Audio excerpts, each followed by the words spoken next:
পশ্চিমবঙ্গের নতুন রাজ্য সরকারের একের পর এক সিদ্ধান্তে চাপে পড়েছেন মুসলিম সম্প্রদায়ের মানুষ। উগ্র হিন্দুত্ববাদী গোষ্ঠীর উত্থান এবং বিজেপি সরকারের কঠোর নীতির প্রভাবে রাজ্য জুড়ে দেখা দিয়েছে গরুর মাংসের তীব্র সংকট।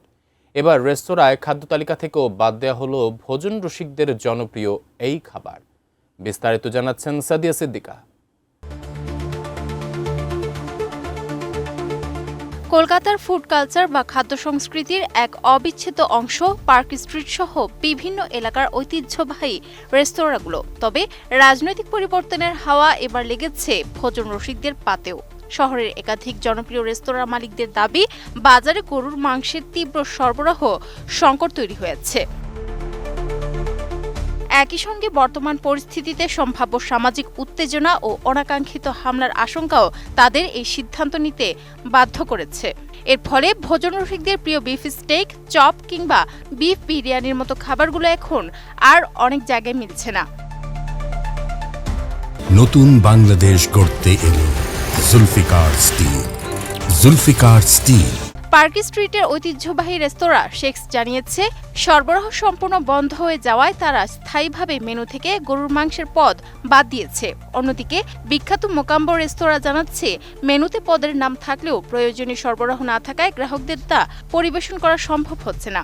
এমনকি শহরের trendy cafe the burger shop সামাজিক যোগাযোগ মাধ্যমে বিজ্ঞপ্তি দিয়ে তাদের দীর্ঘদিনের চেনা মেনু পরিবর্তনের ঘোষণা দিয়েছে। খাদ্যাভ্যাসের এই পরিবর্তনের নেপথ্যে রয়েছে রাজ্য সরকারের নতুন আইনি পদক্ষেপ। আসন্ন ঈদুল আজহার ঠিক আগ মুহূর্তে রাজ্য প্রশাসন গরু, ষাঁড় ও মহিষ প্রকাশ্যে জবাই নিষিদ্ধ করে একটি পুরনো আইন কঠোরভাবে কার্যকর করার নির্দেশ দিয়েছে। একই সঙ্গে কোরবানির উদ্দেশ্যে জবাইয়ের জন্য প্রতিটি পশুর ক্ষেত্রে সরকারি পশু চিকিৎসকের সনদ বাধ্যতামূলক করা হয়েছে, যেখানে পশুর নির্দিষ্ট বয়স বা কর্মক্ষমতা যাচাই করা হবে। নতুন এই সরকারি নীতির বড় ধাক্কা লেগেছে গ্রামীণ অর্থনীতি ও পশু বাজারে।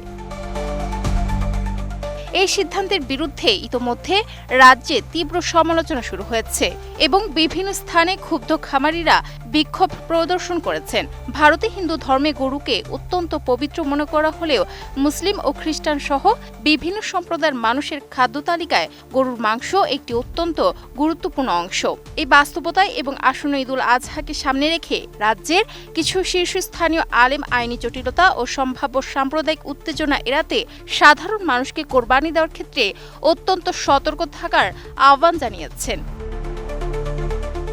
কেবল খাদ্য সংস্কৃতি বা পশু বাজারই নয়, নতুন সরকারের একগুচ্ছ প্রশাসনিক সিদ্ধান্ত নিয়েও রাজ্যে এখন তুমুল আলোচনা ও বিতর্ক চলছে।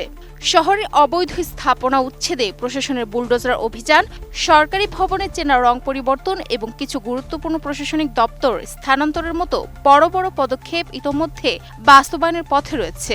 সব মিলিয়ে রাজনৈতিক ও প্রশাসনিক ক্ষেত্রে নাটকীয় পরিবর্তনের মধ্য দিয়ে যাচ্ছে পশ্চিমবঙ্গ। Sadia Siddika, ATN news.